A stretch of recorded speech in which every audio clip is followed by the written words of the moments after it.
Audio monk.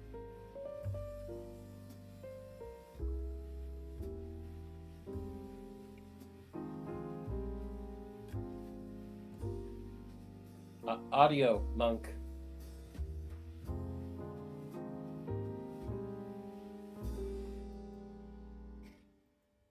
Tried to say it the first time. I think you Fucking overspoke. OBS. Yeah. I thought I had that taken care of a while ago. Apparently not. Anyways, once more with feeling. My name is Mildra. I am your one and only gaming monk. And with me, of course, is my good brother here in the temple.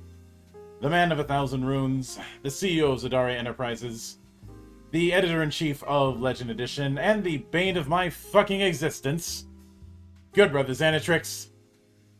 At this point, I almost feel like giving my title to OBS because it seems to bane you every fucking Sunday. But I'm not going to because OBS is an inanimate object. Mm-hmm. And doing that to an inanimate object, I suppose, would be a case of something, dead horse, something. Yes. Yes, absolutely. And Dragon's like Mutra or Mildred the Mute. No. We already have two mute individuals in the monastery. I don't feel like Being the third, making a trifecta. gimmick infringement. Well, it's good that you don't want to have that sort of gimmick infringement, monk, because then I would also be forced to pursue you as a anime girl. You do that already. I don't pursue you as an anime girl. I just make fun of you as an anime girl. But remember, our two mute hotties. I can't help myself.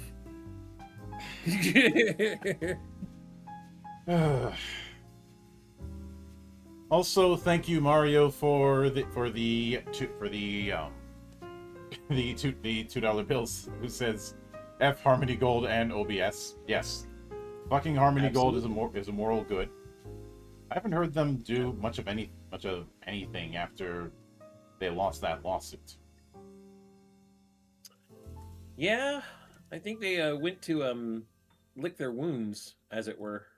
I mean, there was the fact that they finally decided to kiss and make up regarding the original Macross release, though they still tried to fuck people on the way out by not allowing Do You Remember Love to be part of that particular package. Yep. Maybe they're still holding out hope that they'll be able to get somebody for that live-action Robotech. But the last I heard of that, and that was nearly a decade ago, the scriptwriter that they had didn't even write a script because shortly after he signed on for the project, he bolted for Kingsman 2. That's even funnier. Which I heard Kingsman The Golden Circle wasn't as good. Mm-hmm. I only saw the first and third movie, so I can't really comment.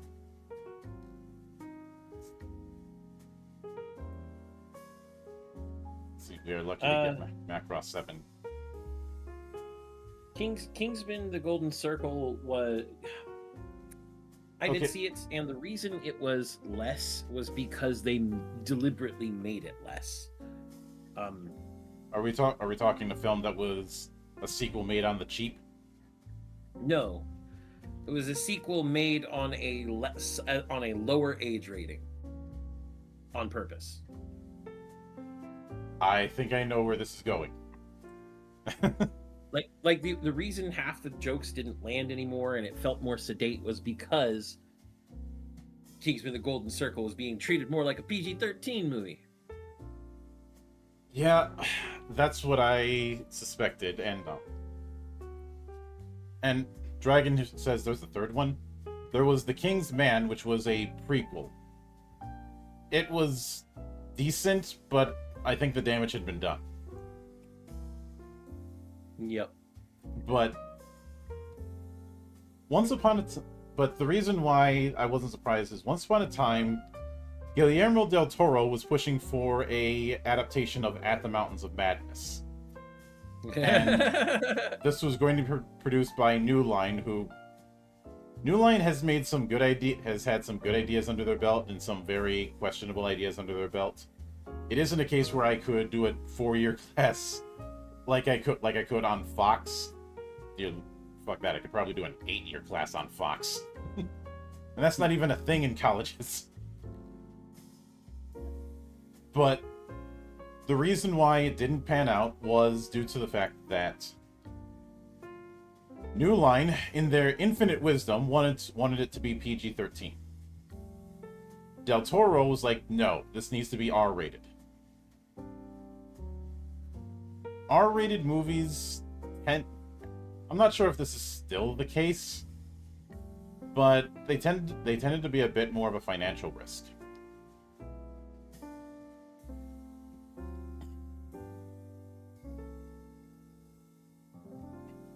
Which is why there was probably some hesitancy. That and his previous movie didn't do as well as they had hoped, supposedly. Though, as well as they had hoped can mean a bunch of things. And Dragon says, what movie studio doesn't have bad ideas? Look, there's shit in everybody's yard. The quicker you realize that, the more sane and well-adjusted you'll be able to be. But that is getting a bit on the rails.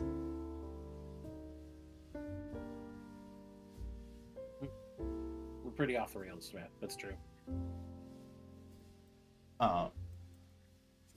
So for this one, we are in the midway point of our look through the Final Fantasy series and how it could be adapted into Legend Edition. I did say that once we got out of the NES era, things were going to get significantly easier. Now, when I say the midway point, I'm pretty sure some might say, "What about Mystic Quest?" Let me pop that bubble right now. We are not doing Mystic Quest in this series, ever. Yep. It's not that I dislike Mystic Quest. I do think it's a mixed bag, though it's gotten a second chance at life thanks to speedrunning. But even when we were working on doing the research part for Legend Edition, Mystic Quest doesn't have enough meat on the bones. Much like the Game Boy Final Fantasies. Yes, I know a good chunk of those aren't Final Fantasy, they're Saga. Everybody knows that. All 3 Final Fantasy Legend games are Saga, yeah. By the way, Mario says making a PG-13 from a previous rated R series is always a good idea. So says Karm.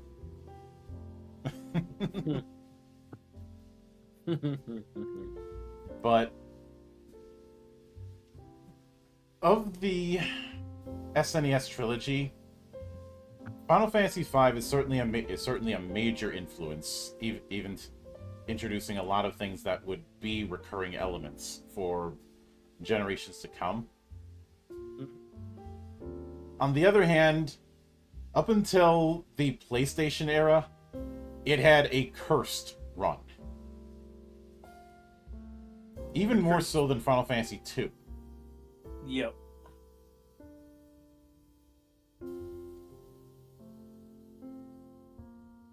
And what's fun is that even with my my experience doing ROMs with with my PC, my first time playing Final Fantasy V was on the PlayStation Final Fantasy Anthologies collection.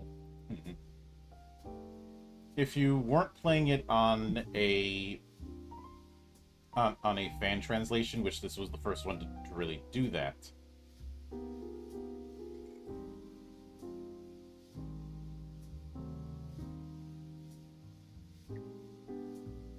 and yeah, the thing is,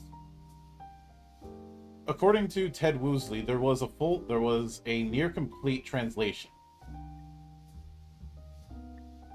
But Square at the time felt that the US market wasn't ready for a second flagship RPG after Final Fantasy II, and needed something else to get people trained on that style of gaming. that mindset would become Mystic Quest, Mystic Quest I think, has gone down in history as being divisive. Oh. Yeah, it's a simplified formula and also quite different from previous takes in the series. Imagine that, being different from the game just previous to you in the series. It's not like Final Fantasy has done that for forever or something. What is funny was a remark that Woosley made in an interview about it not being accessible enough to the average gamer. Average gamer? There was an average gamer in the early 90s? What?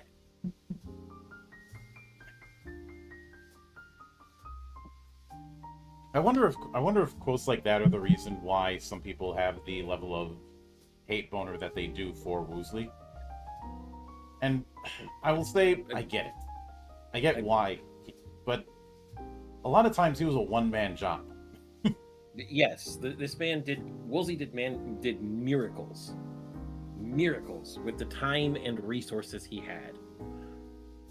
Remember that, I think the most famous example, though to some people it's infamous, is Secret of Mana, where he had himself and 2 others and 6 weeks, and not enough cart space to translate the whole script. Yeah. If I remember, it was somewhere between a third and a half of the script was all he could fit. And he still made the original Secret of Mana cart excellent. So the man worked magic with what he had. Yeah. In some cases, he didn't even have 2 assistants. He just had himself. Yes.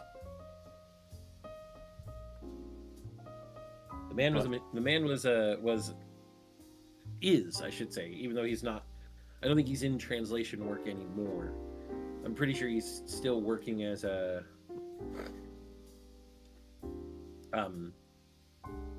he's a general manager for Undead Labs. Which is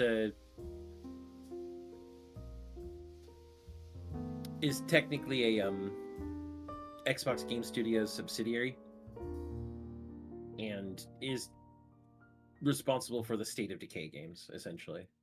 Which, okay. I've seen State of Decay, not my thing, but more power to him. Yep. So he's still in the games industry. He's gotten a lot more where he once was, and I think he deserves that, to be honest. But yeah, this translation was cursed because of that. Yeah, and then in 97, Top Dog was hired to port the Super Famicom version to Windows for a North American release. I believe that is the one that was given the title Final Fantasy Extreme. I know some of you are groaning. Fantasy Extreme. I know some of you are groaning. Some of you are probably cringing at hearing that and hearing some 90s announcer use those 3 words together. Believe me, I get it. But it was the fucking style at the time. Yep. Look, it's 97. It was the height of the Attitude Era, so Crash TV was a thing. It's also one of the rare times my Vikings actually were competent, but that's me being salty.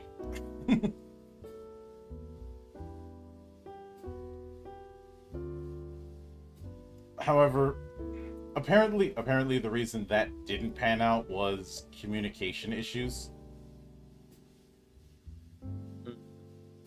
And then you get the fan translation by RPGE. And then we get the official attempt with Anthology, which I'm well aware of the joke about it pronouncing one of the characters' names as Butts.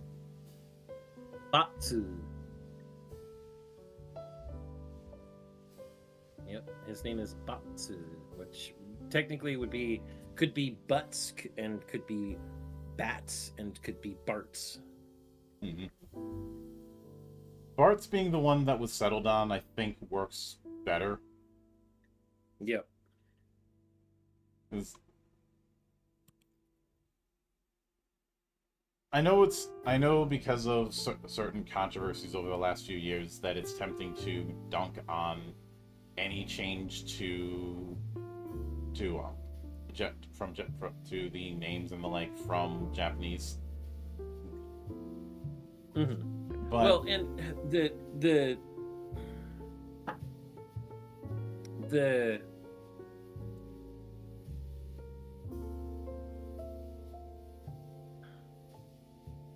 the Japanese being translated at the point back then, they were only thinking of names that sounded cool in Japanese. I mean, even going forward to PlayStation level games, and we'll get into more details in this as we get to those games. In Final Fantasy VIII, our main character is Squall Leonhardt, but his name in Japanese is Sukoru, which could ostensibly be translated as Squall, and that's likely what they chose to go with.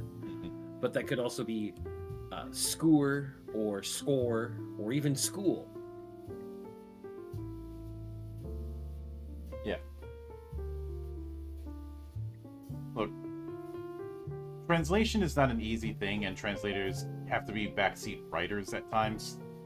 It's the same reason I don't get mad at some folk when they end up getting a few things wrong in something like, say, Roadside Picnic.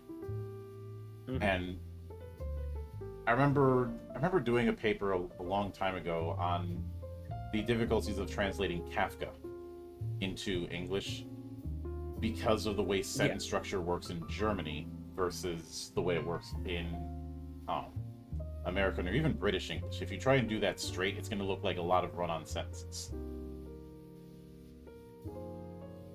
Yeah. Well, and looking at the five main characters, we already gone over Batsu. We have Rena, which they translated as Lena. That's pretty straight. We have Garafu, which could be Galuf. We have Farisu, which Ferris, Faris makes sense. And I think the other one that probably makes the least sense to most people is Kururu becoming Kryl. But that has to do with the fact that the RL sound in Japanese is more of a percussive sound because it sounds like a mix between R and L, at least speaking as an English speaker and how it sounds. Mm-hmm. There's no rock or roll or no lock, no lay. It's roku, roru. And thus roku could be rock or lock, and then reu.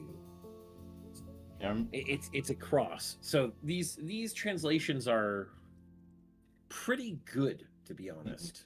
And speaking on those sort of phonetic differences, I recall that Kojima came up with the term "lale lule lo" because he wanted a term that was completely unpronounceable for Japanese voice actors. What's really funny is "lale lule lo" from those Japanese voice actors is "rari rurero," which is literally just like, I know what he was doing. He was looking at the katakana chart, looking at the R, or looking at the Ghana chart, I should say, looking at the R row of Ghana, and going, how do I turn this into something that they can't say? Oh, I know, I will just make it English. That has to be the mindset, because that lali lule lo is how it's said. Mm-hmm. And the order in Ghana charts that the Ghana are generally presented as in the vowel sounds that we would associate them with are a, I, U, E, O, or A, I, U, E, O. Mm-hmm. And so Rari Rure Ro is the order that would be in on the Ghana chart. So Lali Lule Lo, it's the Ghana chart. It's just the R sounds from the Ghana chart. Yep. Or Kana chart. Excuse And me, I shouldn't be saying Ghana. Addressing some of the comments I see Scalia on Twitter saying, isn't it supposed to be the Romaji of Barths? Yes, but language is weird. Beams are English is a weird bastard language, like Y being across from short I and short U. Look, I've mentioned this in the past many times, but I know that there's a lot of people who like to go, oh, English is the worst English is the worst language for various reasons. When it comes to linguistics, there is shit in everyone's yard. You have the I think like 10 different ways to say the equivalent of the in German, and the fact that inanimate objects are assigned a gender in every Romance language ever. And in German, and in like half of European languages. Yeah. You have the different forms of respect words in Japanese, and I'd imagine a good chunk of the languages out of East Asia.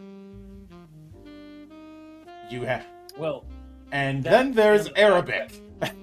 No, let's not once again bring up the fact that Arabic has a tense for just when you're talking to specifically two other people. Yeah, you have to learn a whole other language just for talking to two fucking people. And you have to learn entirely different words for their plurals. Mm-hmm. Not slight variations of words, whole ass different words. I mean, I will admit this: plurals in Eastern Asian languages are contextual. Mm-hmm. Like, they don't have words that pluralize things. I know somebody's gonna say, but in Japanese, when someone wants to refer to a group that includes themselves, they say watashi tachi. I'm like, yes. They're saying I and this group. But it could be I and this other person. Though they'd probably use taritomo for that instead. That's a different story, though. But they could say the word fox in a sentence somewhere, and they could be referring to three separate foxes instead. Regardless, the point is, languages are, well, complicated by necessity. Mm-hmm. And so, in the end, I think the translation effort finally having hit the PlayStation and giving us at least something resembling officialdom was good. Yeah. And, it did well enough that they would do that again with Chronicles, even if the PlayStation version of Final Fantasy IV wasn't exactly the one that people got on the SNES. Mm-hmm.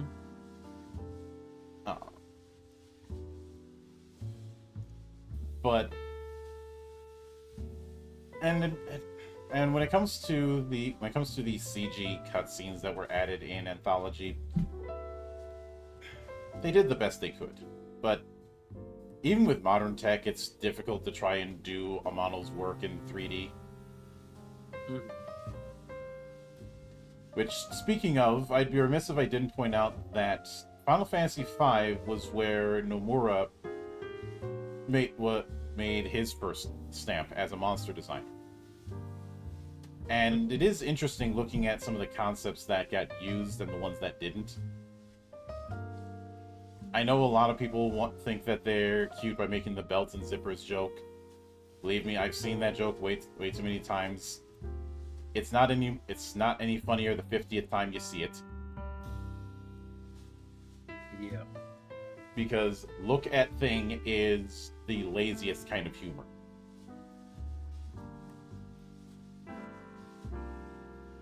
And I know someone might say, are you mad about that kind of joke because you're a Kingdom Hearts fan? No, I'm mad at that joke because I'm a wannabe comedian. At least he acknowledges he's a wannabe comedian, everybody. Well, I'm not gonna be doing stand up as a VTuber. Oh, I know. But there was also the fact that, you know, Kitase worked alongside Sakaguchi for a large amount of it.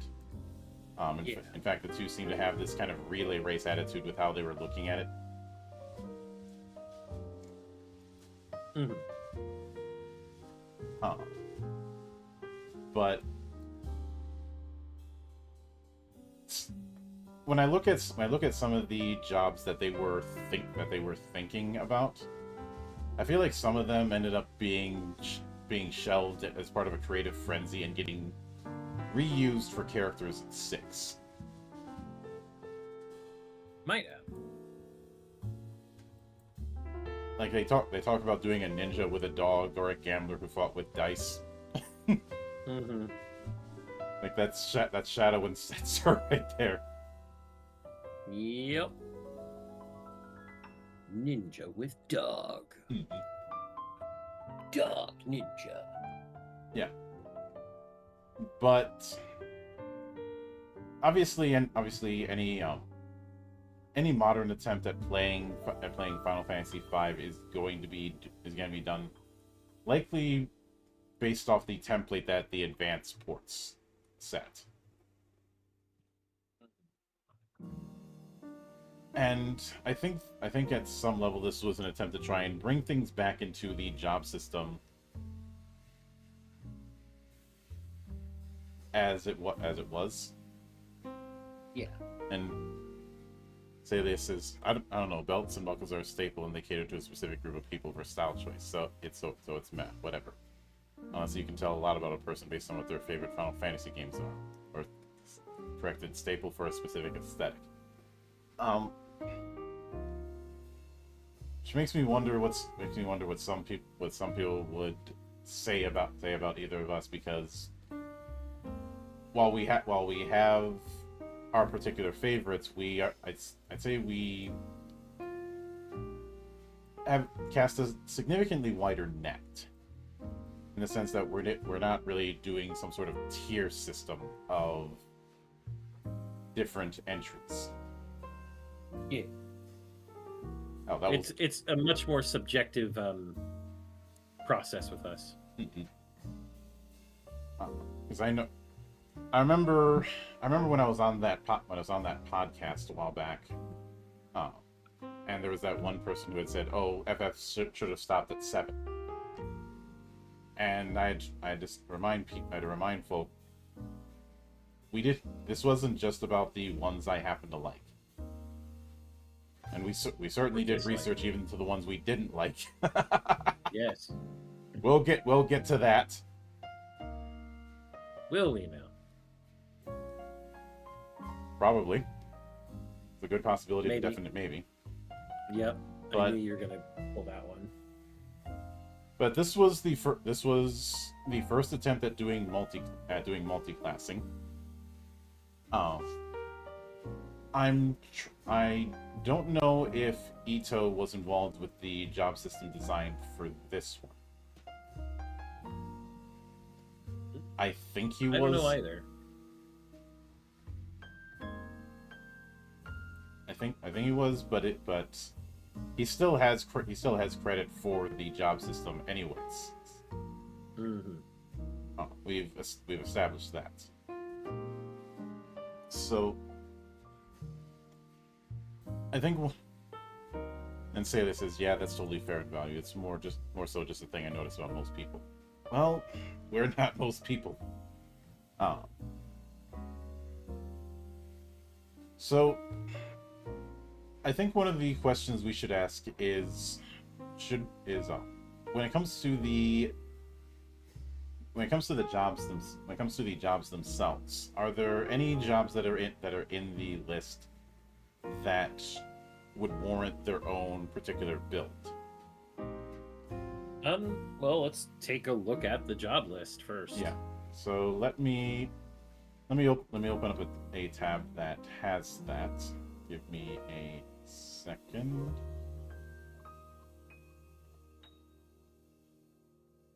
I mean, where is the FF5 job list? I can just go to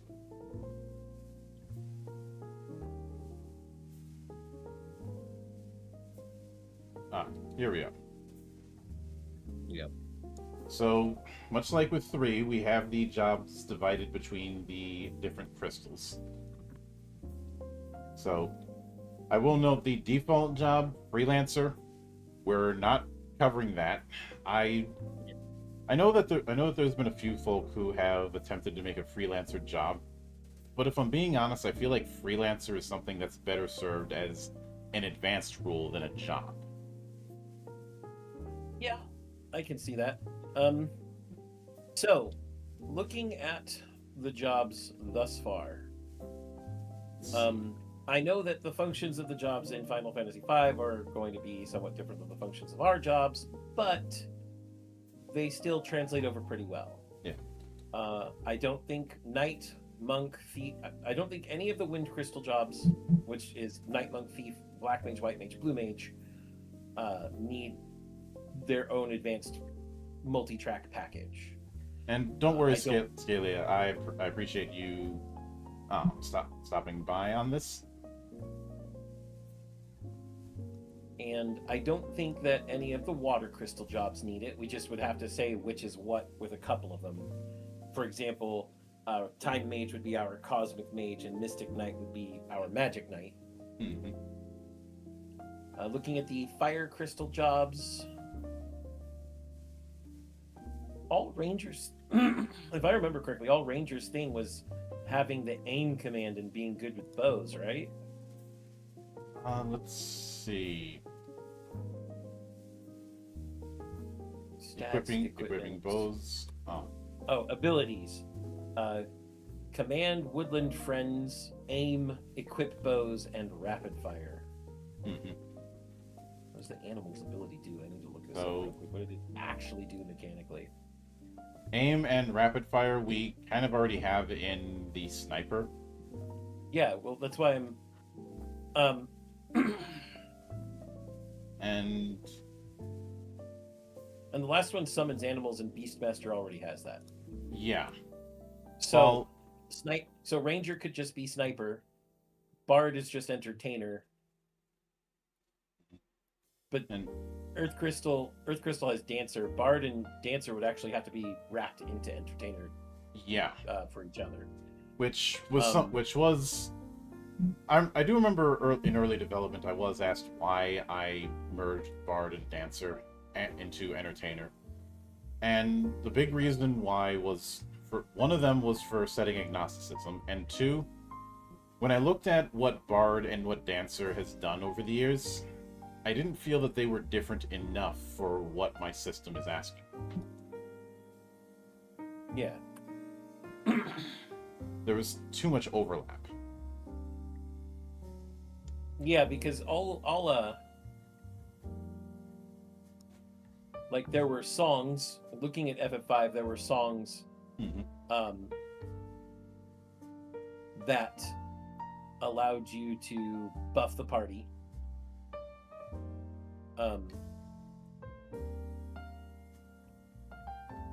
Or in some cases, affect all enemies. For example, Requiem deals defense-piercing damage on all undead and sap. Mm-hmm. Romeo's Ballad, also known as Love Song, attempts to inflict the stop status on all enemy targets. And the Alluring Air, also known as Tempt Song, attempts to inflict confuse on all enemy targets. Whereas other things like Mighty March gives regen, Swift Song raises agility stat up to 99 eventually, sinewy etude, also known as power song, uh, raises the strength stat up to 99. And the singer just has to keep singing. Whereas looking at the dances in Final Fantasy V, Tempting Tango attempts to inflict the confused status on a single target. Mm-hmm. Mystery Waltz deals damage to MP on a single target. Jitterbug Duet does magical damage to a single target. And Sword Dance triggers physical attacks against a single target, doubling certain parts of the damage formula, and it attacks twice if there are two weapons equipped via dual wield. So the dances are single target effects compared to the songs being usually full party effects, and they're not really that different. And so yeah, combining Bard and Dancer was a good choice. Yeah. And at the end of the day, I saw them as two performance-based archetypes. Yes. There was also the issue of this is very much a unfortunate assumption that I feel people make with bards, both in Final Fantasy and just in fantasy storytelling in general, is the idea that bards need to have an instrument and need to be that troubadour archetype. Mm. And I don't know when this happened, but over the years there's been this hyperfixation on bards in the musical performance part of things, and not the storytelling. Bards are storytellers at the end of the day. And it's just that the way that stories are conveyed often is through music.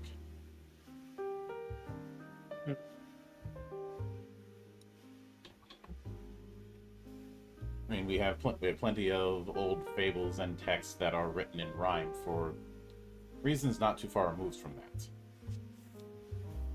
But I think it's a bit of an ask for me to assume that somebody who's picking bard or dancer needs to have a musical instrument.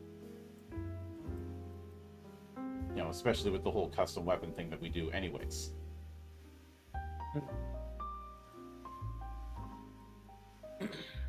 But then when I look at the exclusive jobs for both Advance and the 2013 port, you know, Necromancer. We already have Necromancer and Oracle. Yep. Cannoneer. Looking at Cannoneer, it is literally just a shooting chemist. Mm-hmm. We could drop it. And Gladiator is our fencer. It has Lure, which attracts enemies' hits. Mm-hmm. And it has something called Finisher, a powerful strike that attacks an enemy's weak point for massive damage. Thank you, God. As well as something called Blade Blitz, which deals damage to all enemies at 75% of the power of a normal attack, which is just our slash all feat. Slash all, and it's basically a reincarnation of Kick. Yes, but what I'm saying here is that the Gladiator is essentially just our fencer, and the Cannoneer is a chemist equipped with a gun. Which, not only can you already do that, I kind of had that in the art for the chemist I commissioned. Yeah. Because I happened across this concept art of a potion loader for Ashes of Creation. I'm like, yeah, let's use that. Mm-hmm. I was also doing a fair bit of 2 for it at the time, and messing around with things like the ranged healing stuff that like certain syringe guns that the medic had, as well as the flare gun as the pyro. Mm-hmm. What's better than setting people on fire? Setting people at fire at range. What's better than setting people on fire at range? Putting them out with your fire axe. One of my more common setups was flamethrower or flare gun, and axe extinguisher, which, always crits when you're hitting something on fire. Hmm. But yeah, with a lot of the, I know we did the ranger when we tackled FF3, but the ranger in here is, I look at that and I'm like, everything that it does is handled by the sniper. And in fact, here's a bit of deep lore. Originally, the sniper was called Archer. However, as we developed, we decided, let's go with sniper, because if we go with Archer, people are going to assume you need to do a bow and arrow to do its stuff. Yep. Now, does that mean somebody could do sniper with melee weapons? Yes. Yep. Because our sniper is more about accuracy, high accuracy, than it is about being in range. High accuracy, called shots, and limited AoE. Yep. But the called shots thing can be easily reflavored as the equivalent of blade mode in Revengeance. Yeah. So, and of course, with all the other ones, they're more or less covered. I've already mentioned in the past that the reason I went with Cosmic Mage instead of Time Mage is what's so time about dropping space rocks on people? I mean, I remember my cheeky answer at the time, and I'm going to say it again because I like my cheeky answers. Space and time are both factors of the same thing, and thus Time Mage still applies because space-time something. Mm-hmm. Oh yeah. I will admit, when it comes to things like mime, I think I wrote and rewrote mime about 3 times. Yeah, And Mimic is... the reason I went with the whole thing of mimicry working on your allies instead of enemies is because having an enemy mimicry and trying to find a way to make that less abusable. Because every time I wrote it with the idea of mimicking enemy abilities, which was something I was considering all the way back in May 4.5 years ago, the problem that I ended up having was it was too useful.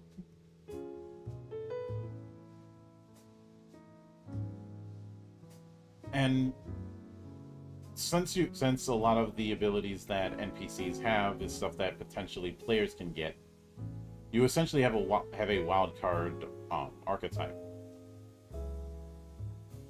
Even if I limited it to the last move an enemy used, that's the bigger question I ended up having was, how am I going to spread that out across 7 circles while still having it be as focused as all the other jobs are? It's for that reason I went with the pocket pick. It doesn't help that mimic / mime in a lot of the video games kind of became the system mastery job.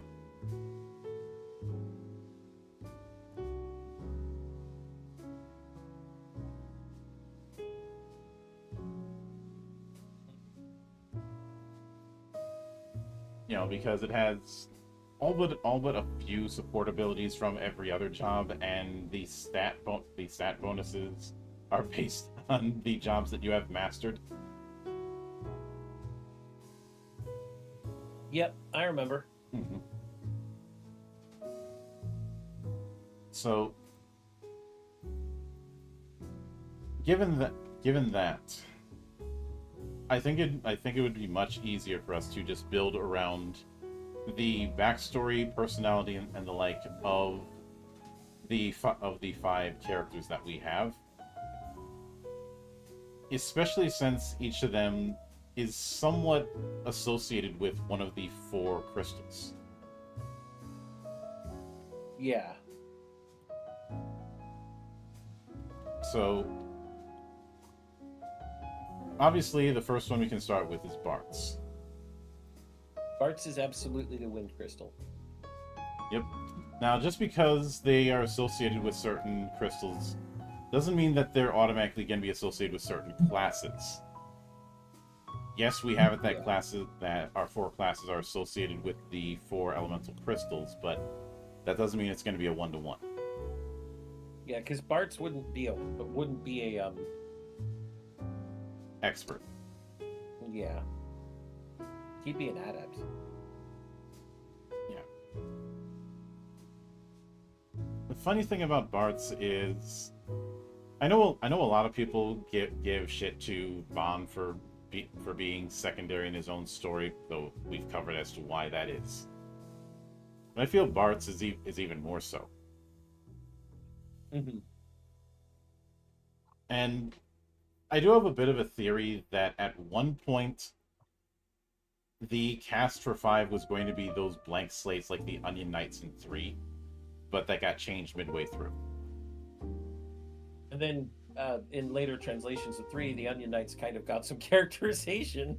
Yeah, which we didn't use when we did 3 because there wasn't a whole lot of meat on the bones for how our system works, or it was a little too granular for its own good. Yep.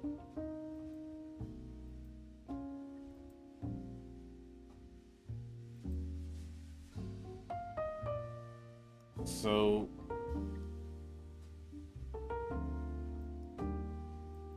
with that, I mean, Bart's is also supposed to be like the everyman, technically. Yeah. Like, and a lot of the time, if you look at his Dissidia appearance, he's a freelancer, freely switching between other stuff. Mm-hmm. Which is kind of like Onion Knight and Dissidia, but different, because his whole thing is that he's doing it more as a mimic than he is as someone switching between classes, especially since, you know, his EX mode is, well, being a mimic. But the things I always associate with Bart's as a character,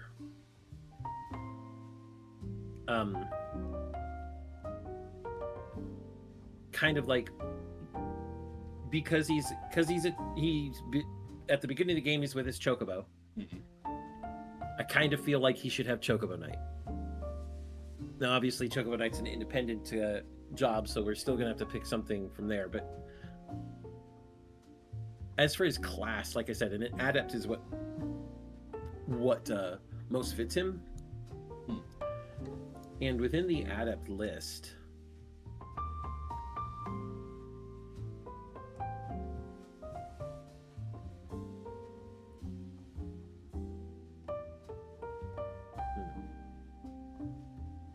I don't know, with the way that Bart's is supposed to be the everyman, I think giving him Magic Knight, you know, having a little bit of physical, a little bit of casty in there. Yeah. Or at least a little bit of magical in there, fits as well.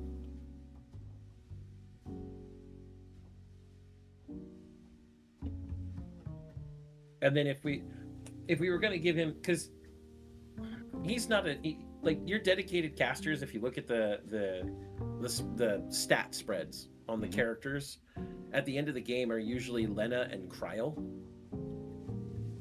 Whereas Bart's is kind of the shortstop. He's kind of the guy you fit in where you need. And Ferris tends to be your spiky DPS. Because there wasn't really a need for a full-on just someone to soak the damage in 5.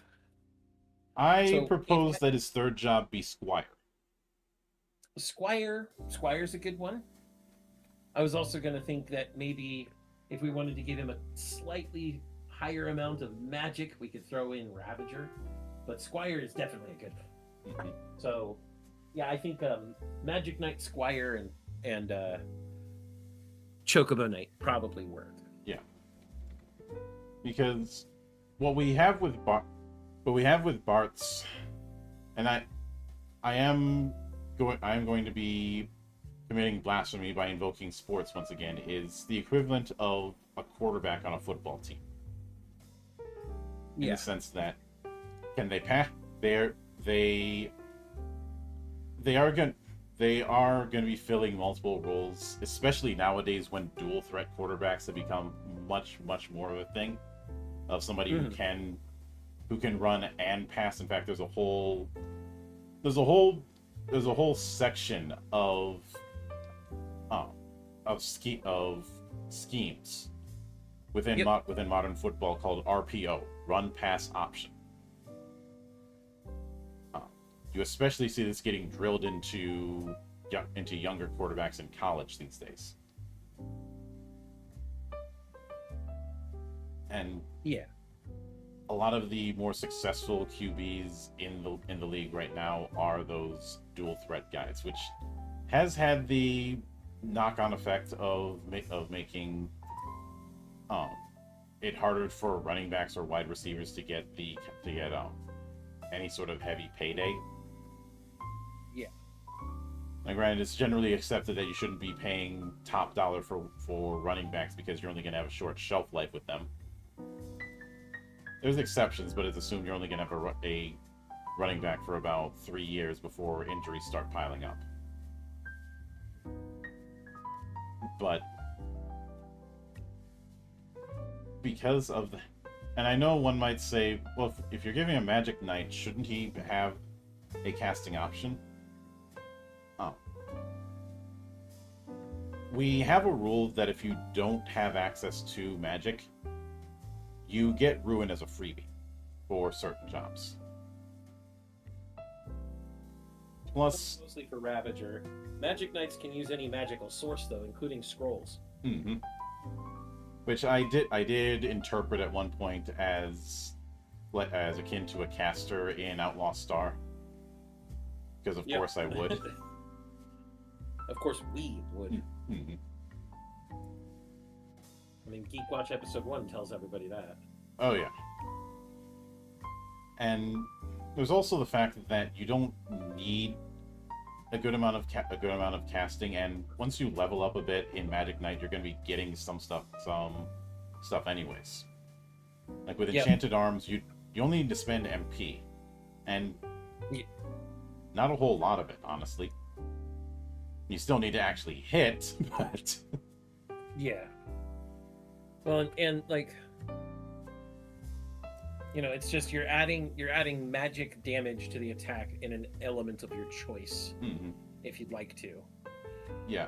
Whereas it's what it is in order for you to use spell storing, you actually have to have a spell to store, and that's where you would use a scroll or something. Yeah, and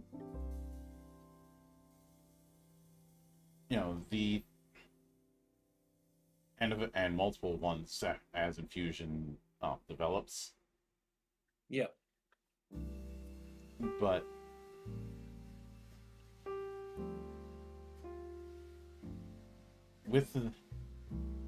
and I did hint at this in the past. A big influence on how I designed the Magic Knight is the Magus in Pathfinder, because I feel like that fits the Magic Swordsman archetype a lot better than some entries I've seen. And a big reason for that, and why a lot of the Gish archetypes, as they're called, don't quite work for me, is you're just doing a gimped-ass version of a fighter and a caster. But it doesn't have anything that a fighter or a caster couldn't already do.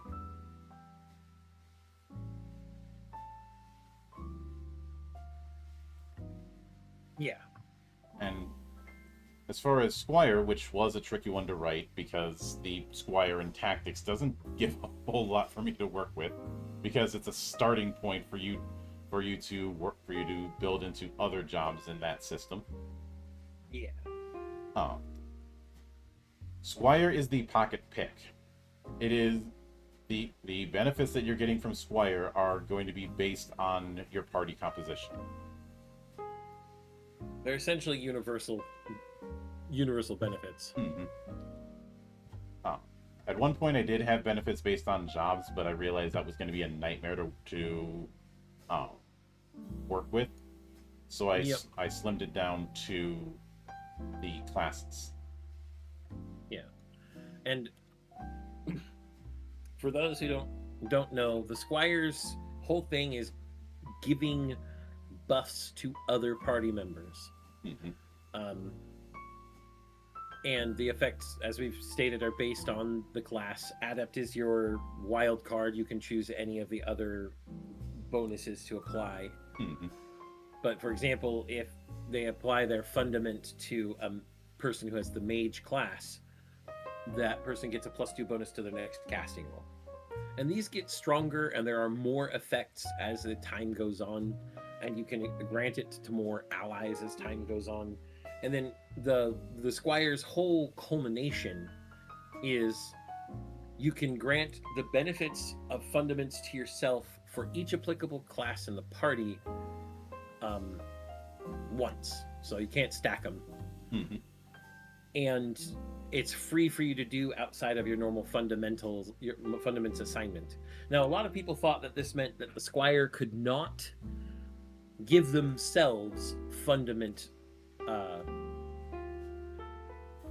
the fundament ability, because it says following benefits to an ally, and then Master of Fundamentals at the end gives it to the Squire themselves. This is not the case. The Squire may choose themselves as a target of fundamental, as a target of fundaments, because they're an ally. Allies are everybody in your party, including yourself. This also means that at 7th Circle, a Squire can give themselves the boons for free and still have the ability to give fundaments to up to 3 other allies. Mm-hmm. So the mastery is I was giving it to you and you and you, or maybe you and me for a little while, but now I just give it to me, and to you 3, everybody else gets it as well. And so Squire is definitely the most team player of the jobs. Yeah. Which is why, despite Squire having the reputation of being the rookie job, our Squire is a bit of a higher floor, because it requires you to have a understanding of your party composition at a level that is not really demanded of others. Yep. But then we get to Lena. Lena, like I said, she's already very much, at least mechanically, if you look at her stats, she leans mage. Mm-hmm. But if you look at her as a character, which is kind of what we've been basing this off of, both role in battle and a character, she'd be more an expert. Primarily because she'd have the noble job for sure, considering she's a princess. Yep. And B, she's somebody who has a lot of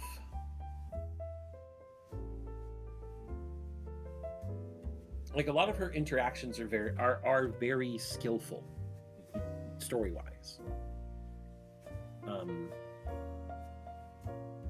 So I feel like she'd be an expert, even though she's associated with probably the Earth Crystal, or Galuf.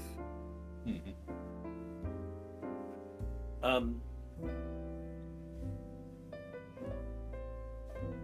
And because of that, I think it would be expert with noble as the class from expert, and then looking at her attitude as well as her role in battle, she's a very supportive person. She does a lot of nurturing of the party. So, and it would be tempting to go with White Mage, but I'm thinking Medic. Yeah. No, when it comes to magic with her, I would say more that she's probably a Scholar or a Red Mage.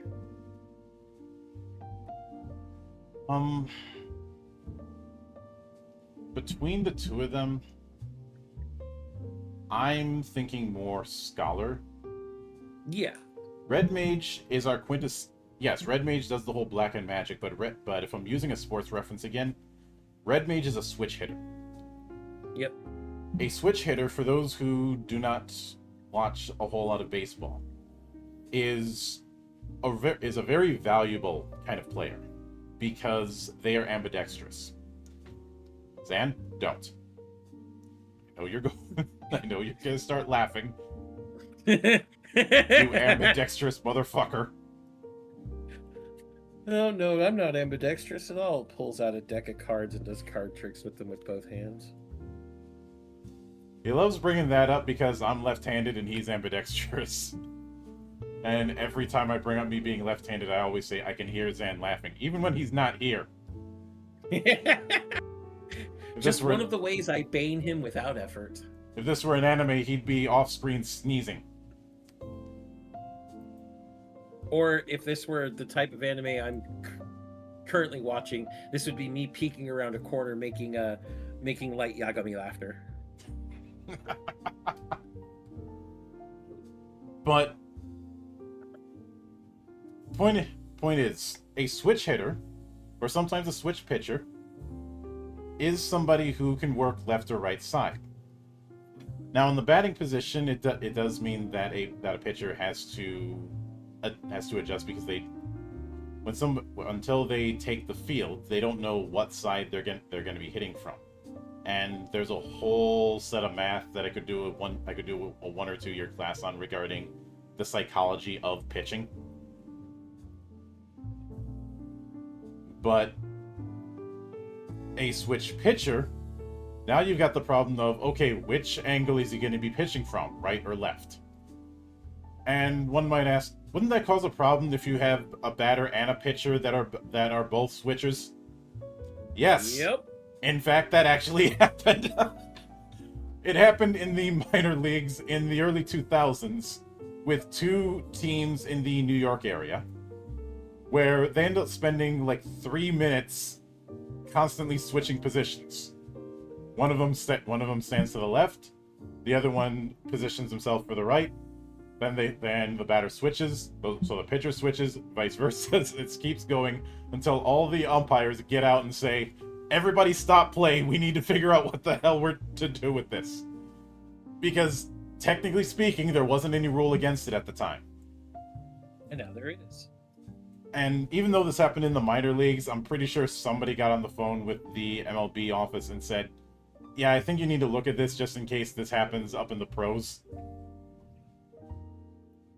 And eventually it was decided, pitcher has priority, regardless of whether or not the batter's a switch hitter. Once the pitcher picks a side, you stick to that side, batter has to respond. Red Mage is a switch hitter in the fact that they have to balance how much they're casting when it comes to white or black magic. Even though they have access to both, it is required and heavily encouraged to have a mixture of white and black spells with them.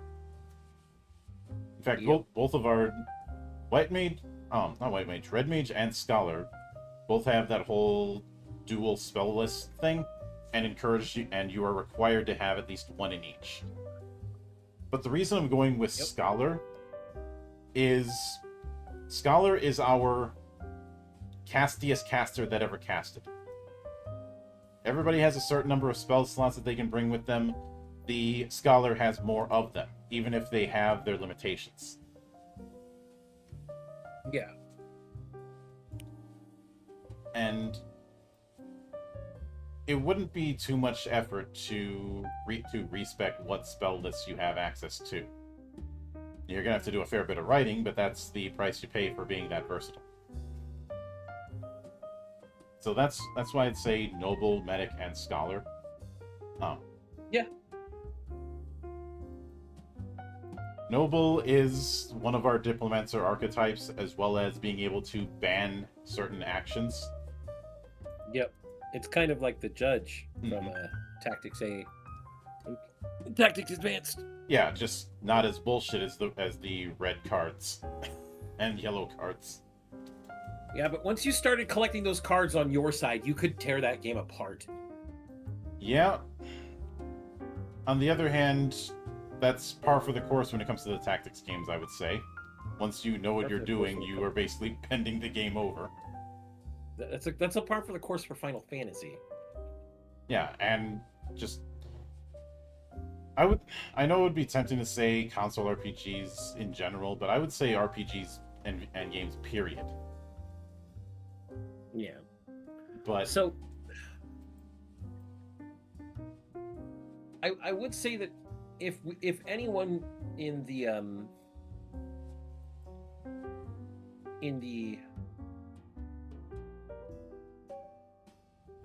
the party here would be at least somewhat of a tank, it is Galuf.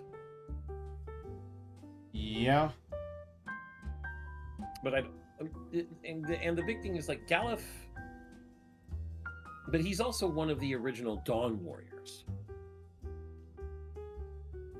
And I'm not sure if we need to take that into context when we consider which crystal he is closest to.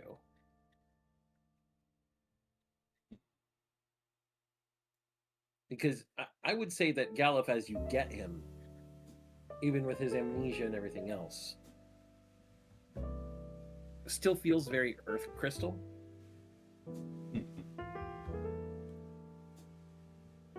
He's stalwart and he's very yeah. That, and he has naturally high raw strength and stamina, which I think that leans into the not necessarily into the tank, but definitely into physical combat. And warrior, which is represented by the Earth Crystal, is the class that is built around physical combat. Yeah. So his class is most definitely warrior. Not just because, former warrior of Dawn, but because of the fact that he leans so much into physical combat. Yeah. Well, and as like I said, as a person, Galuf, like, sure, he learns whatever you give him with the jobs that you have. Mm-hmm. Though he won't. He obviously. Spoilers for a game this old. Galuf dies. There you go. Yeah.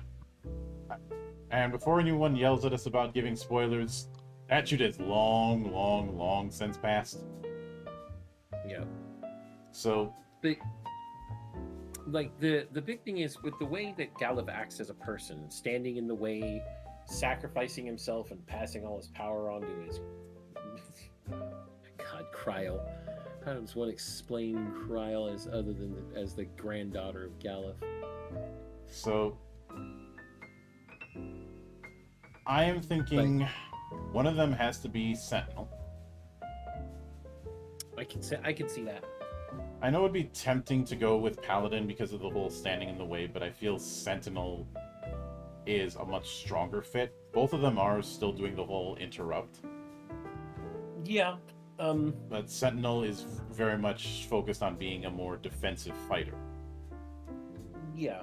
I would say on top of that, he would be, rather than noble because he is the king of Baal, he would be general because of the way he runs his kingdom.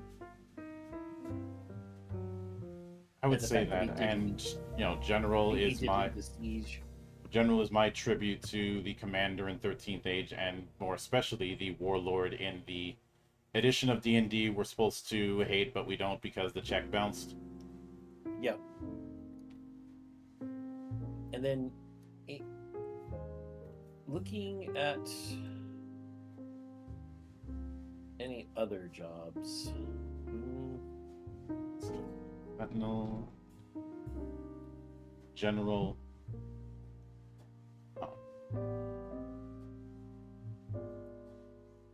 I would say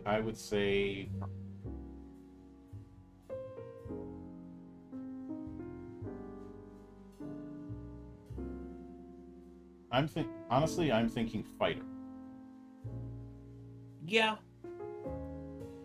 he was a pretty accomplished warrior, Yeah. so I can see fighter. Yeah, weapon master is too specific, and I know it'd be tempting to go with something like Kingsglaive because of the whole Warriors of Dawn thing, but that's not what Kingsglaive is trying to go for. Hmm. And the reason I go with fighter is due to how Final Fantasy V works. There isn't really a preferred weapon that anyone really has. I know a lot of characters have swords in the art, but I invoke that one gag from Aladdin. He's got a sword. You idiots, we've all got swords. Yeah. That's just what you end up getting with when you don't specify what the weapon of choice is going to be for a character when handing the concept to your artist. Some people are just going to default to swords.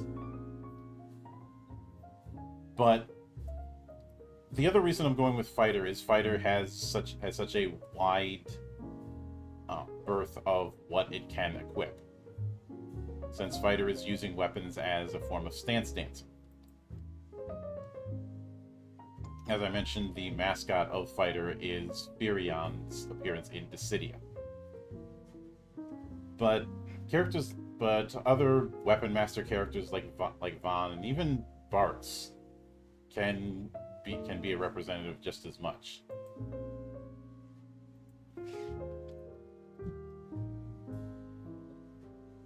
And well, his final stand, if that doesn't fit the kind of thing that our friend Tanner's raising the death flag, which we shamelessly reference many times. Yeah, Isn't raising the death flag is awesome. And as we've talked about in the past, that was one of our big inspirations for doing Limit Break in this manner, because Limit Break as a gauge, that's just one more thing you're going to be tracking, and depending on your job combination, you're going to be tracking maybe 5 things at once. Mm. HP, MP, and 3 class resource and 3 job resources.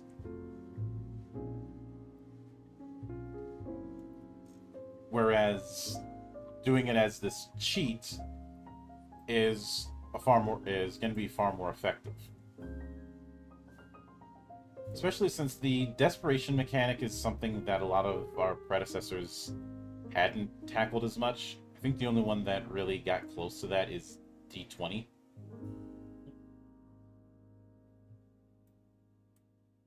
And even then, that still had some elements of the Uber attack that I was trying to avoid. Because you look at Omni Slash, and once you take away the flashy images, what do you have with it? Lots of hits. Yeah, lots of hits, which you're already going to be doing if you have slash all builds, anyways. Yep. So, Sentinel, General, and Fighter. So you have a defensive fighter who can adapt to different situations. Yeah. So obviously, somebody who's got a better understanding of how our equipment system works is going to get the most out of Fighter. Yeah. I am going to note here that inside the actual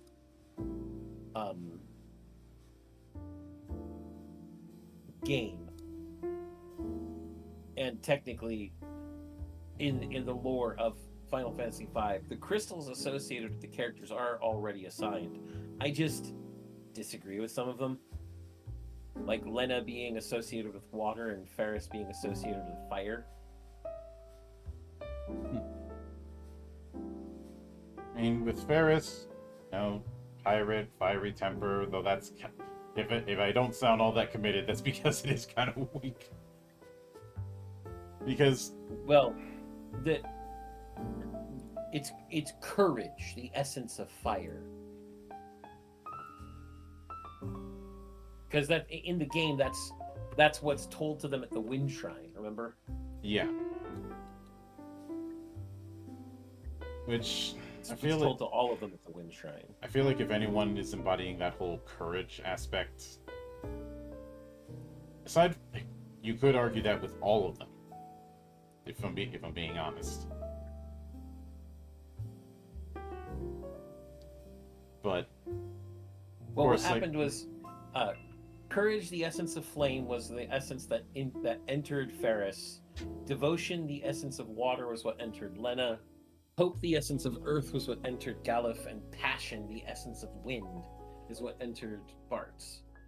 But based on who they are as people, Ferris as fire, I guess, makes sense in certain respects, but she's definitely much more water.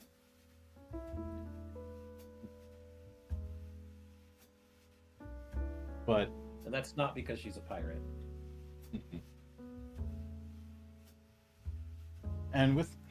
and speaking of that, let's get to Ferris.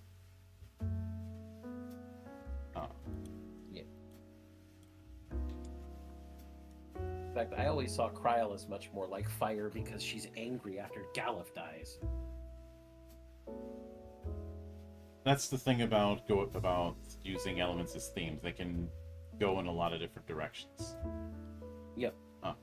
But with Ferris, what we have here, like I said, Ferris's big thing is that she tends to be, with the way that she's built and the way that she fights, she tends to be very much your spiky physical fighter. Mm-hmm. So I think this is another warrior. I'd say warrior, but more DPS than tank if we're using the golden triangle. Yeah, and she also does weave in some magic. So, in this case, if she's going to get some magic, I think this is where Ravager should come in. I can go with that. Would you also go with Fencer? Yeah, I could see Fencer. And if we're going to be doubling down on the magic part with her as well, I think she should get Red Mage. Ravager and Red Mage? Yes. Okay, I can see that. Fencer, Ravager, Red Mage. Mm-hmm. That definitely shows some that's just her bum rushing the enemies. Yeah. Bum rush. 2 weeks later. And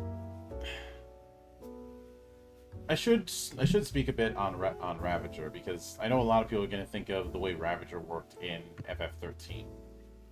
Mm-hmm. When I initially pitched the concept of Ravager, I think I described it to you as expanding upon the Spell Fury concept that Lulu has for her Limit Break in 10. That it is meant to be the magical sister to the monk. Yep. Not me, the monk job. I want to make that clear. I knew what you meant, Monk. They may not have, but I did. Oh yeah. And the idea with the Ravager is that can they cast the biggest of booms? No. But they can turn their spell casting into Daka. They can cast low level spells in rapid succession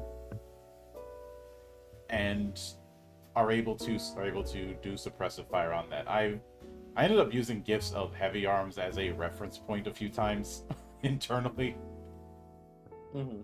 Because not to get lost in the forest of all knowledge, but I always find it amusing and interesting that each of the Gundam units in Gundam Wing is tailor built for a particular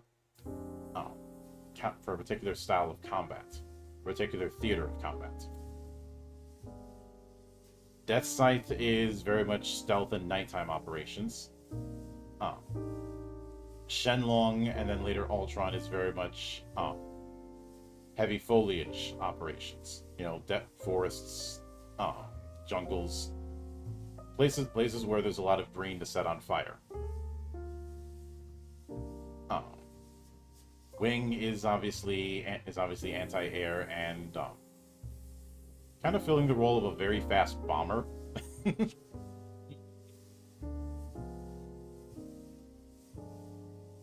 Since the whole thing of screwing up a base from a distance is more of a bomber thing, but bombers are usually slow, and Wing isn't. Sandrock is obviously desert combat, and Heavy Arms is urban combat. A city fighter, essentially. And in a city, you have lots of really nice sight lines for him to sit his happy ass down and aim that Gatling gun at whatever's in front of him. And Hydra says I compared Ravager as a magical minigun. You're not far off. Yeah. But because of this, Ferris in this build is somebody who would very much focus on single target combat. Yep. But still have some degree of versatility because of the way Red Mage works. So I could see them doing Ravager and using that to build up imbalance. Mm-hmm. And then throwing out some fun shenanigans with other abilities from Red Mage. Yeah, because her shenanigans are cheeky and fun. Our shenanigans are cheeky and fun, but their shenanigans are mean and cruel. Not really shenanigans at all. Evil shenanigans. I swear to God, I'll pistol whip the next guy that says shenanigans. Hey Farva, what's that restaurant you like with all the characters drawn on the walls? You talking about shenanigans?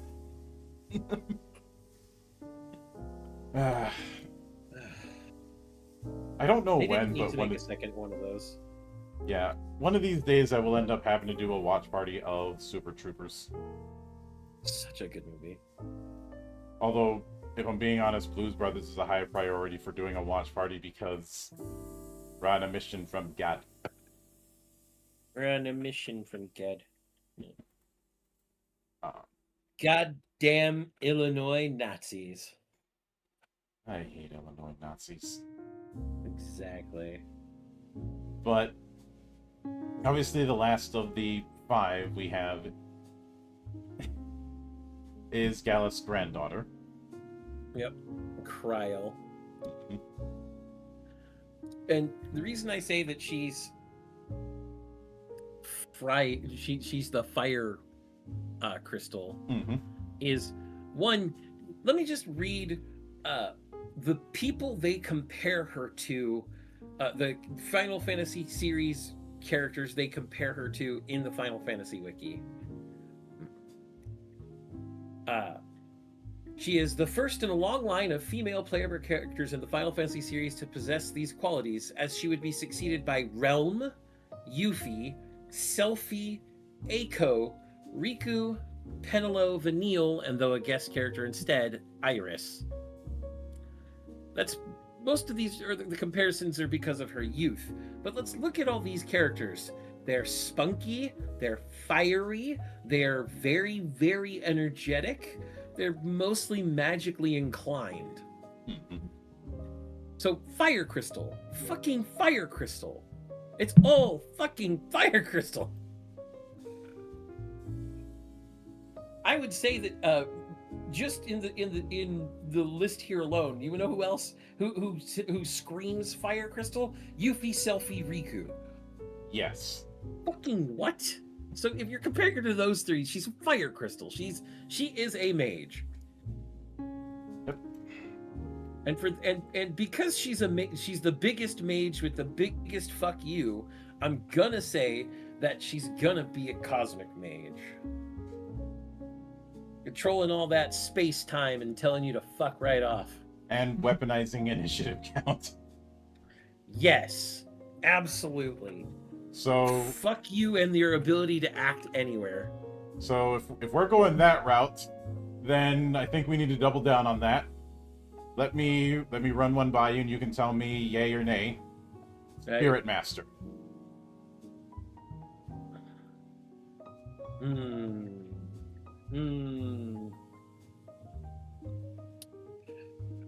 Here's my counter offer. Exorcist. Okay, I can go with that. Oh, let's shuffle around conditions. That's nice and all. That's Weenie Hut Jr. Here's the salty spittoon. Exorcist. I can undo and redo you, motherfucker. Like, hi, I hit you for 100 damage. No, you didn't. No, you didn't. Hi, I hit you for 100 damage. Ow, that hurts. And I did it again. What? No, it's a case of redo it. Want to see me hit him for 100 damage? Want to see me do it again? See me do it again. And then, I also think that because of that momentum she builds, Monk, we give her Dynamo. Yeah, especially since she is. I think she's usually depicted as smaller than the rest because, well, she's the kid. Her official height and weight is 5'1" and 88 pounds. Oh, hey, is it October 25th yet? No. Damn it. That long since passed. Well, she's an exorcist. We'll just undo until it is. Then I can toss her. Yep. Remember, folks, October 25th is National Throw Short People Day. And there's at least 2 folk I know who insist that I do the fastball special. Yep. But of course, the thing about Dynamo, which some may say, wait, Dynamo, that's never been a job in FF. Originally, Dynamo was Gunner, and was heavily inspired by the Gunner appearance of Yuna in 10-2. But much like with what happened with Archer becoming Sniper, I didn't want people to hyper-focus on one particular weapon style. The big thing with Dynamo is they are all about not getting hit and making sure that they are able to keep hitting back. Yeah. Now you may say, but you just made her do magic stuff. Well, yes, but just because she's a mage doesn't mean she has to not attack. Mm-hmm. For example, she could use her cosmic magic to give herself haste, get in there and fuck somebody up and do some extra goodies with undo and redo bullshit. And because she's building momentum, she can then do some more bullshit. Yeah. There's a lot of things that even though it doesn't seem like they mesh, they can mesh. Mm-hmm. Especially given that the thing about momentum is you have to figure out when is the right time to hold it. Because because all of the momentum techniques scale based on how many points you're spending, and you cap at 3.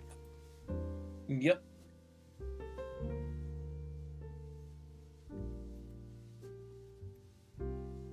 And Dragon says throwing Amov again. Not yet. But there's Why would also, you throw Amov? Yes. you know what makes the Cosmic Mage Dynamo thing even worse? Consider Yes. Dynamo's capstone, slow-mo. I know. Why do you think I said it? Yep. An additional damage die if your initiative is higher. Yep. Well, slow-mo combined with Dynamo's fucking limit break is just wild. Because the limit break is you have haste as long as you have one momentum point. Haste automatically puts you at the top of the initiative count every round. Yep. So slow-mo is just like, oh, I'm doing extra damage now every fucking turn so long as my limit break is active. Mm-hmm. Which, that's what a limit break should do. Yeah. And if someone's thinking, your version of haste sounds a lot like Accelerator in Wild Arms. Yes. Oh, wait, you brought up something from Wild Arms? You must know how to appeal to the monk, apparently. Oh, wait, he's just appealing to himself. That's right. I can and will pander to myself.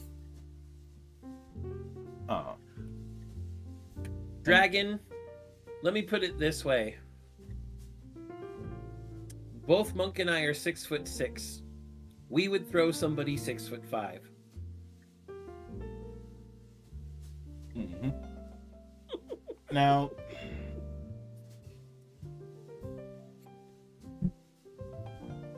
let me check the enemy intel field guide for a moment, because I want to see if we have Gilgamesh in there as an encounter. I'm pretty sure he's in humanoid. Mm-hmm. Yeah, Gilgamesh, right here. Boss. Yep. So we don't need to have him in there. We already have Gilgamesh in twice as a boss and as a summon. Yeah. And like the things this Gilgamesh has are 1 free feat of any type, job feature, Dragoon Jump, Beastmaster, Wild Companion 1, and Kaidu and Primal Link. Spells Aurora, Breathwing, Goblin Punch, Haste, Protect, Shell, and Thundara, and the feats Mighty Strike 1 and 2. Pretty good Gilgamesh, in my opinion. Mm-hmm. And it is supposed to be the Gilgamesh from 5. Yep. We also absolutely have X-Death. I'm pretty sure he's somewhere in Arcana, I think is where he is. Yeah, because I know it'd be tempting to put him as plant, but by the time we meet Arcana as he is, he's no longer a mere tree. You mean it's the time when we meet X-Death? You said Arcana. Yes. Yeah. Yeah. No, he's got a bunch of spells and he's got condition immunity, all because of course he does, but he has vulnerability 3 to holy damage. Mm-hmm. But yeah, no, he I don't think we have Neo X-Death though. No, I think the reason we didn't do that was we were trying to avoid those souped up variants of monsters. Yeah. It's just like we didn't do Zeromus or Zenus. Because ostensibly Gobez is actually the villain. Up until the very end. Yeah. It's the same reason we didn't do much with Necron. Yeah. Well, and we'll get into that when we get to 9, 6 weeks down the line. Well, 7 weeks down, 8 weeks down the line. Excuse me. It's 2 weeks is 6, then 2 weeks after that is 7, etc., etc. Oh yeah. And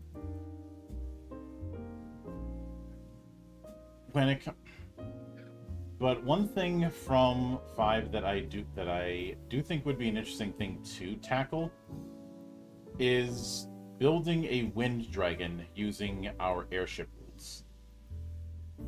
Especially since wind dragons are a particular noteworthy transportation to the point where it's on the damn logo.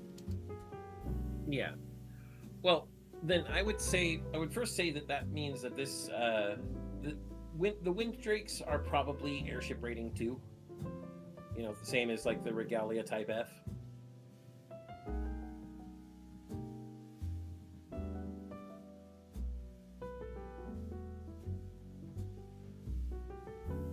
It's and Wind Drakens are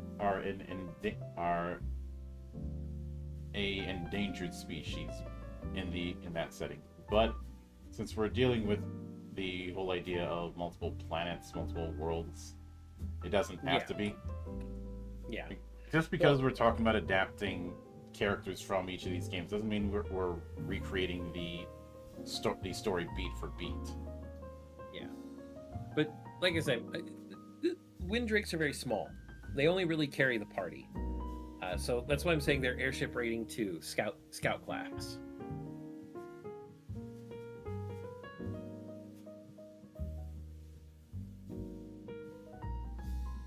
So since they're scout class, that means they're not going to have a whole lot of options. Well, and that kind of figures. They're really just transportation. Mm-hmm. You know, like I don't think they would have any upgrade to armor, countermeasures, or crew.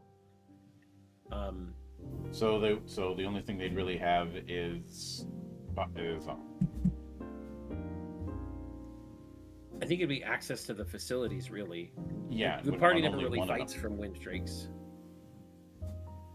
So as far as the facilities, I'm not really sure any of them fit either. I would say cargo bay. Cargo bay and custom plating. Because there is I think a couple of the Wind Drakes wear like custom barding type armor.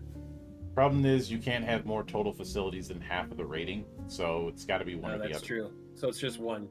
Yeah, cargo bay works. Because you have more loot slots. You can carry more stuff. Makes sense. So facility, cargo bay, and let's see, as far as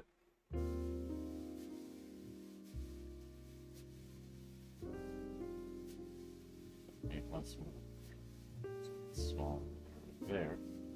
But in terms of the other thing that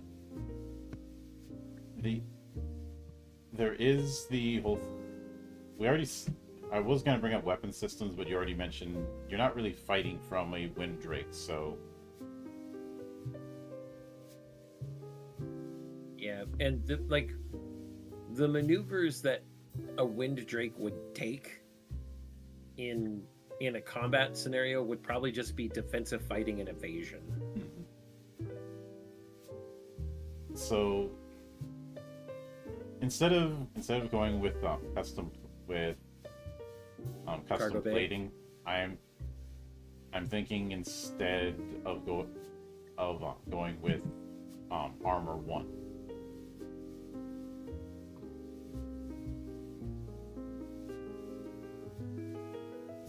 Okay, so armor 1 for the whole modifier, +1, and then the cargo bay and the facilities. Got it. Yep. And that uses all of its scale points towards upgrades. Mm-hmm. But it's not going to be. Yeah, Wind Drakes are not really beasts of combat. They're more beasts of burden.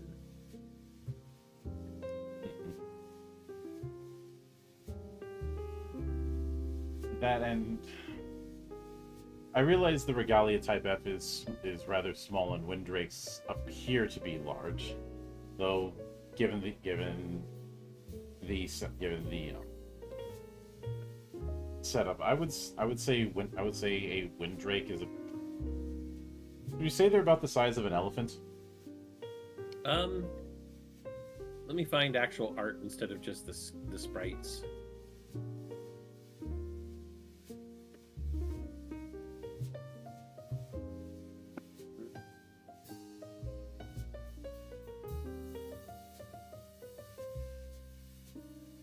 So the Amano art is not really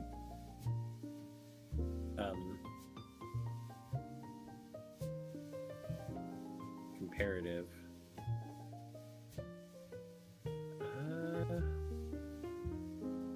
Let me look at the gallery here. Hold on.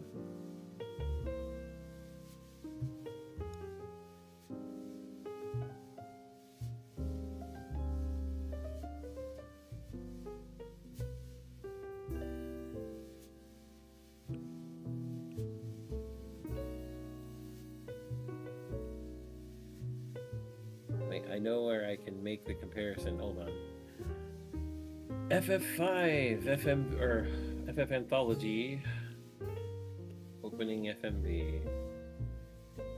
So you actually see both Magitech armor and the Wind Drake.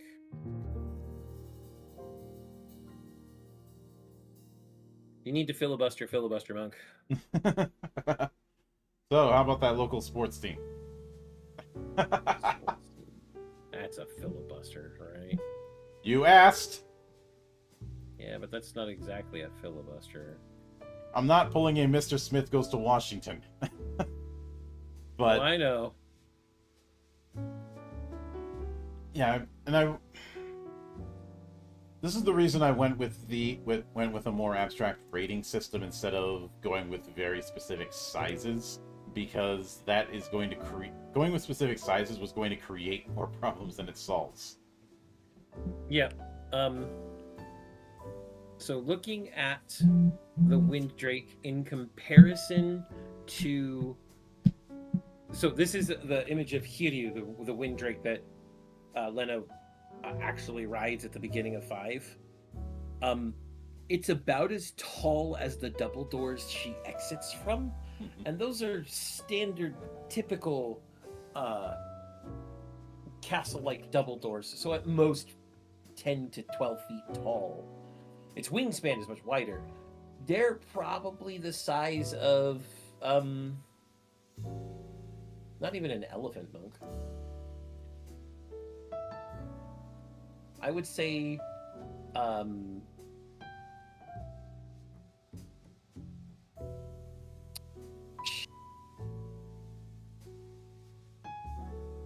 that they're probably 14 feet tall from foot to the crown of the head. I'd say that their wingspan's probably at most 25 to 30 feet wide. From nose to tail, they're probably 17 to 20 feet long. So they're actually rather tiny. They're probably the size of a car, of a larger car. So comparison to the Regalia Type F is actually apt. Mm-hmm. And I probably should have specified African or Indian elephant when I brought that up, since Indian elephants are smaller. Slightly smaller, but still smaller. Yeah. When you bring up African or Indian elephants, I just want to go, African or European? I don't know that. How do you know so much about swallows? Well, you have to know these things when you're a king. But, yeah, in that case, having it be akin to the Regalia Type F, that certainly fits. Yep.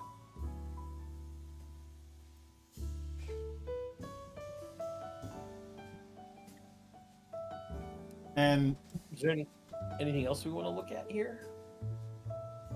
You know, I was considering looking at some of the high tier weapons, but a lot of the high tier ends of weapons is stuff that we already have. Stuff that's all sealed in the pyramid and shit. Mm-hmm. That pyramid can suck my left nut. I hate that place. Take a number and get to the back of the line. The only reason I hate it is because you have to keep going back to it, because you don't get all the seals at once, and it's bullshit. Mm-hmm. I don't want to backtrack. Yeah, but And when I let me load up the weapons, for instance. Oh.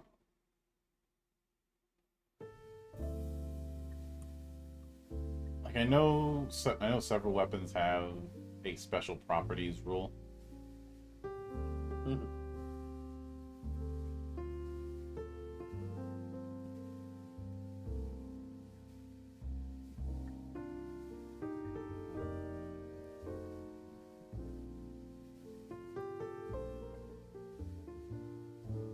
But when I look at these list of special properties, I think every single one of them is something that we have covered elsewhere. Yeah. Added ability, we have an enchantment for that. Added status, an enchantment. Catcher, too specific. Critical hit, we've got plenty for that. Double grip, wouldn't be applicable. Elemental and elemental magic booster, we have both. Item magic, hi chemist, how you doing? Row interaction,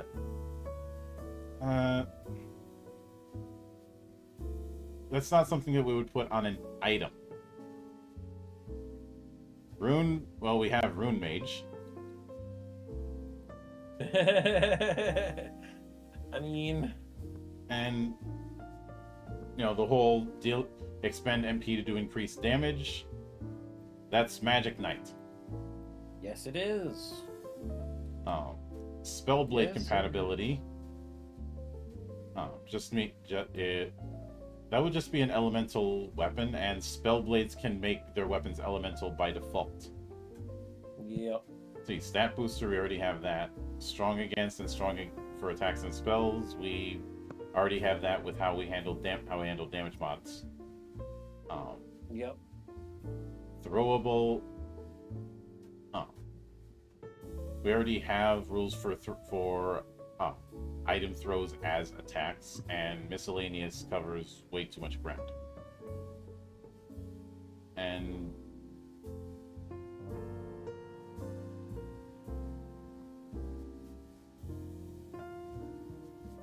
when it comes to the weapons themselves, a lot of the weapons that are there are ones we have in the Ultimania guide anyways. I know one might bring up the whole Night Sword. I didn't do Night Sword as its own classification because like, what's the difference between... everything that I saw with Night Swords just made me think, isn't this just a great sword? Yep. You know, the same with rods, with short swords, with spears, with staves.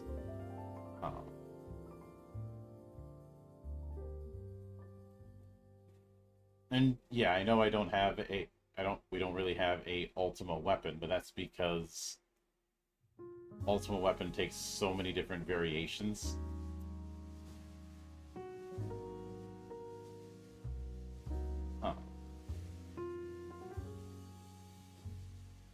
And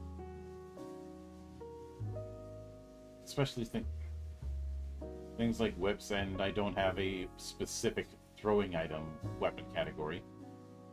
We just have the thrown tag. Yeah.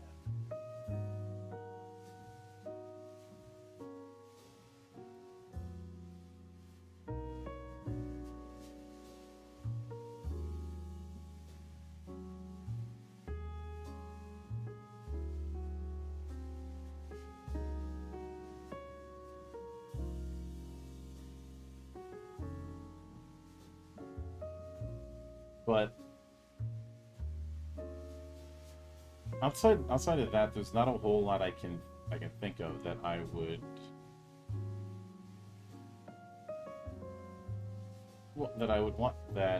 I'd want to tackle in this kind of stream. Obviously, with things like equipment, that's so far too in the weeds thing for this series. Yeah. Well, and the entire reason we went with the equipment system we did is so that we, as we've constantly said, we weren't playing catch up with item lists.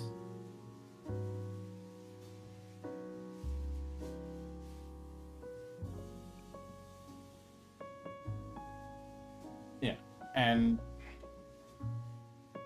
especially since a lot of weapon lists in fantasy games tend to not cover certain weapon types, or try and group a bunch of them all at once. Looking at you, Warhammer Fantasy with the hand weapon, Eh. where it decides, oh, swords and axes, we can just put that as hand weapon. That's something you can kind of get away with in a war game, where you have the scale dialed up so much. Not sure about a TTRPG where people are only going to be playing one character. Yeah.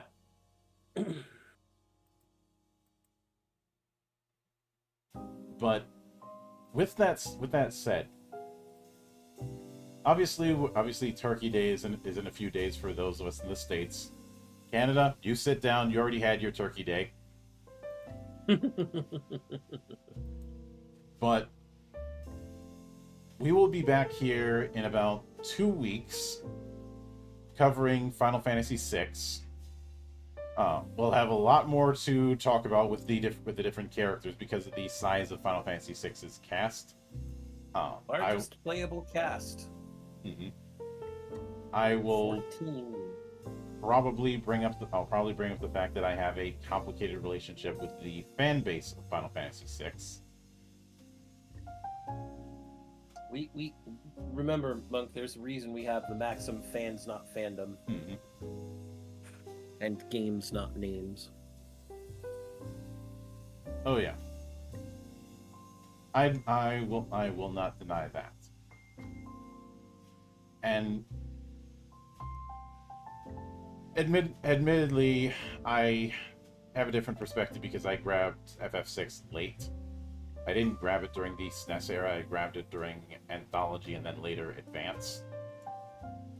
Some of you will probably shame me for that, to which I say, you cannot shame someone who has no shame. But the other thing that we will be delving into, even though we only got 2 entries for it, is the November submissions for the design challenge.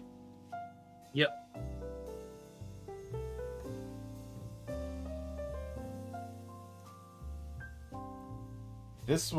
And admittedly, this one was a trickier one for me to nail down. I'm not 100% confident in how I wrote out the parameters for the challenge. My initial idea was essences as MP. Mm-hmm. And I think if I were to redo that, I might have it focused just on ninjutsu, especially with the whole ninja tool thing in FF11. I could see that. But live and learn. Mm-mm. Not singing Crush 40. I'm not that good. But the other now, I know it'd be tempting to cover a bunch of the relics in 6 when we get to that. The problem is we've already done a lot of them already. And we've done tons of stuff. When it comes to Magicite, I think one of the things we would need to do is look at the list and see which one of the existing Magicite trees that we have is the best fit.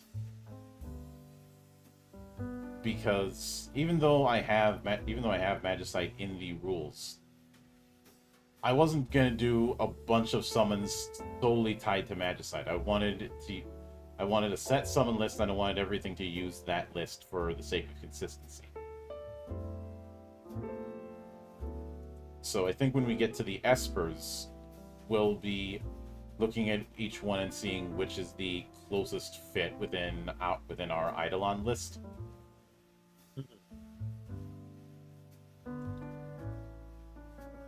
And I was about to say, should we do Hey, should we discuss the opera and how that could be done as a skill game, or? And I was like, that's a little bit too table specific, so I think no. I realize it's an iconic scene, but no. Mm-hmm. There are other ways we can show off the skill games, such as when we get to 7 and get to the gold saucer. Yeah. And I do think that when we get to those, that'll certainly be interesting, and we'll have to debate whether or not we use materia.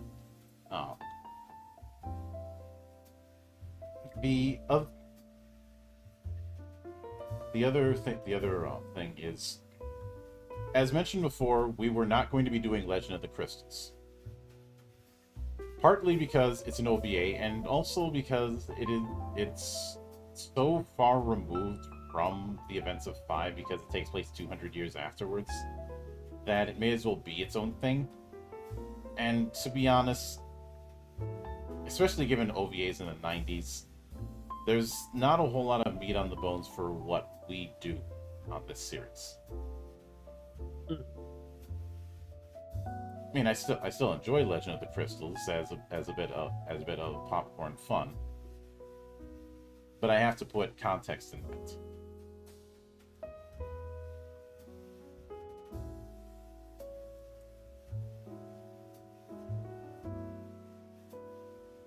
And when it comes to Mystic Quest, as mentioned, that is not going to be tackled at all. Not just because we've been kind of avoiding these spin-offs as best as possible up to this point, but also I feel like Mystic Quest would be better served in a more solo-friendly game. And especially a more lo-fi game. There was that lo-fi Zelda game a few years ago that I think would be a much better fit. Yeah.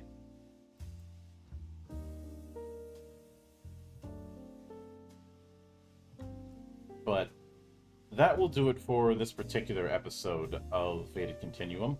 Of course, we will be back here next week for the Record of Swordforged Worlds, where we'll finally be talking about Lodos, and I'm hoping our drunken friend Doku, I was gonna say shows up on time, but it's Doku. He never shows up on time.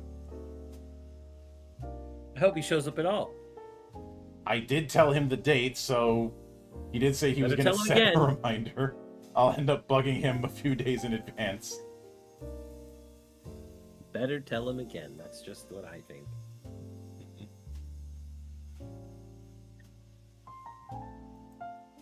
So that will do it for this. As always, a sincere thanks to everyone who took the time out of their schedule to come all the way to my monastery and enjoy the madness that happens around here. And anytime you all see fit to return, the doors are always open. As I often say around here, drinking is not mandatory, but it is encouraged. But until then, on behalf of the good brothers present and not present, my name is Mildra. I am your gaming monk. Stay fucking frosty, everybody.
more.